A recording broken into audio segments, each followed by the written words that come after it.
நம்முடைய வாழ்க்கையிலும் in our life, நாம் அநேகத்தை குறித்து நாம் மேன்மை பாராட்டுகிறோம். and we have boast about many of our things that we have. நம்முடைய வேலையை குறித்து மேன்மை பாராட்டுகிறோம். We have boast about our careers. நம்முடைய வேலையிலே நம்முடைய பதவியை குறித்து மேன்மை We have பாராட்டுகிறோம். boast about the status in our career. நம்முடைய படிப்பை குறித்து மேன்மை We have பாராட்டுகிறோம். boast about our education. இவ்விதமாக நாம் ஒவ்வொரு காரியங்களை குறித்து நமக்குள்ள ஒரு மேன்மை இருக்கிறது.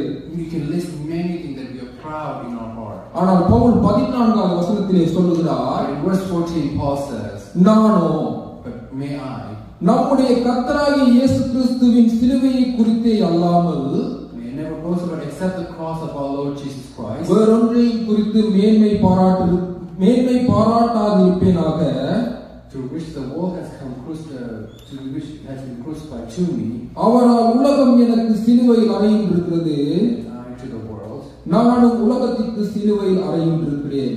and I to the world. ஆவே